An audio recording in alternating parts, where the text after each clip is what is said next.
Fala pessoal, meu nome é Adriano e bem-vindo ao canal Conexão Metanoia, onde aqui você vai se conectar com a sua melhor versão em Cristo Jesus. E a gente está numa jornada de vídeos tratando sobre Jesus, o melhor, o mais fascinante projeto de vida. Eu vou até deixar um card aqui em cima, porque no vídeo passado, se você ainda não assistiu, a gente fez algumas considerações fundamentais para esse conteúdo. A gente tratou algumas coisas que são importantes sobre a pessoa de Jesus, sobre esse projeto do discipulado. E no vídeo de hoje a gente vai desenvolver melhor esse tema, tratando de questões como: quem é Jesus? O que é ser discípulo de Jesus? O que é seguir Jesus? Quais as características do discípulo? O que caracteriza uma pessoa que conheceu e que segue Jesus de forma genuína? Quais as consequências e implicações dessa decisão? E tudo isso nasceu no meu coração a partir de uma necessidade que eu senti quando eu fui convertido anos atrás, onde eu estava ali na igreja, mas eu sentia que eu não tinha tido uma experiência pessoal, verdadeira, genuína com Jesus Cristo.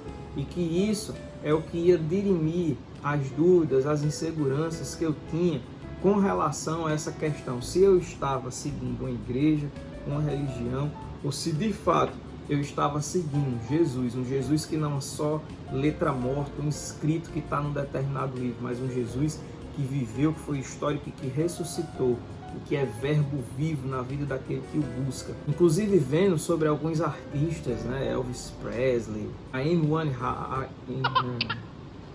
Winehouse, entre tantas outras pessoas que estão em evidência com filmes, etc. por aí, e que foram pessoas que tiveram essa angústia, essa agonia, cresceram de alguma forma na igreja, mas no meio do caminho acabaram se perdendo por questões aí da fama, do dinheiro, poder, controle, relacionamentos. Eu achei super importante usar essa ferramenta aqui para estar comunicando a algumas pessoas com relação à Bíblia, o que a palavra de Deus ela fala, como Jesus se revela na história, como a gente pode procurá-lo de forma honesta, simples, verdadeira e sim, encontrá-lo. Porque como ele diz na sua palavra, me buscar-me-eis e me achareis, quando me buscardes de todo o vosso coração. Então se inscreve, ativa o sininho, compartilha esse vídeo com alguém que você sabe que está precisando dessa palavra, curte, comenta e vamos embora para mais um estudo. Jesus, o mais fascinante projeto de vida. Mesmo aparecendo de forma objetiva na história e nas escrituras, pois o Jesus das escrituras você vai vendo toda uma evolução, desde o momento em que ele aparece, a visão que as pessoas têm dele, a visão que as pessoas vão tendo dele a partir do momento que elas se relacionam com ele, que ele se auto-revela como Deus a elas. Mesmo com esses esclarecimentos da história e das escrituras do próprio Jesus que estão lá colocados, organizados lá na Bíblia, a maior parte das pessoas, inclusive pessoas que já faz tempo que estão na igreja, tem uma visão obscura sobre quem é Jesus. Elas apresentam uma imagem fragmentada, seletiva, controversa, incompleta e diluída no senso comum sobre o que seria a pessoa de Jesus. Aquele Jesus revelado nas Escrituras e na história não chega à maioria dessas pessoas.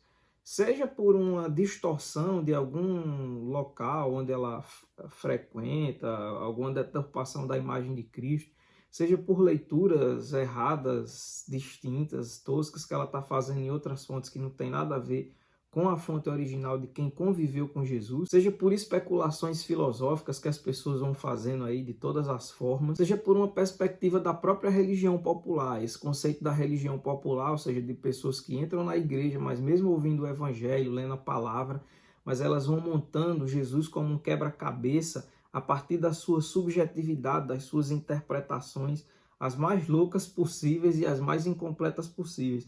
Inclusive, quem trabalha muito bem esse tema é o Roger Olson, aqui nesse livro História das Controvérsias das Teologias, ou da Teologia Cristã. Super interessante, eu super indico para quem quiser entender mais sobre essa questão das interpretações que as pessoas vão fazendo ao longo do tempo, ao longo da história, não baseadas nas fontes verdadeiras, numa leitura contextual, que leva em consideração o contexto, a cultura da época, a fala do próprio Jesus, mas ficam só naquelas especulações institucionais, da fé confessional de alguma instituição, de pacotes doutrinários, e acabam deturpando Jesus e fazendo com que ele não seja visto e entendido por outras pessoas. Felizmente. Eu, inclusive, quando comecei a evangelizar, logo quando eu me converti, eu evangelizava muitas pessoas na rua, e uma das coisas que me chamava a atenção era justamente isso. O fato de quando eu chegava para as pessoas para falar de Jesus, muitas pessoas tinham uma ideia de Jesus, só que essas ideias elas não batiam com a ideia que é apresentada pelo próprio Jesus na Bíblia, pela própria forma como ele se auto-revela. Eram sempre posicionamentos, informações, colocações muito fragmentadas de Jesus ou baseadas em especulações filosóficas, né? Jesus é um mago, Jesus era um mágico, Jesus era um revolucionário, uma série de percepções extremamente pobres e distantes daquilo que a fonte original fala e do que até outras fontes históricas que têm a respeito de Jesus comentam sobre ele. Então a palavra, a comunhão com a igreja saudável, uma liderança saudável do Espírito e da palavra, a oração, a busca por Jesus em sinceridade, com fé, em arrependimento, são os melhores caminhos para que você tenha encontro com esse Jesus verdadeiro, e não esse Jesus aí em pedaços, pintado, né, até em quadro, por algumas instituições. Essas crenças que não são baseadas no evangelho, mas são baseadas no subjetivismo, elas se encerram ou sempre terminam-se em caminho para equívocos e para até um distanciamento de Deus. A realidade é essa. Acabam justificando um estilo de vida que não quer ser confrontado, que não quer ser transformado pela verdade de Cristo. Isso é um tema tão importante que o próprio apóstolo Paulo, na carta aos Coríntios, em 2 Coríntios, capítulo 5, a partir do versículo 16, vai tratar dessa perspectiva sobre a visão que as pessoas têm de Jesus, uma visão que ele fala a partir da carne, a partir dessa realidade imediata, sócio-histórica distante muitas vezes, e da visão que se tem a partir da autorrevelação do próprio Jesus e do Espírito, né? Onde ele fala que assim que nós, daqui por diante, a ninguém conhecemos segundo a carne, e se antes conhecemos Cristo segundo a carne, já agora não o conhecemos dessa forma.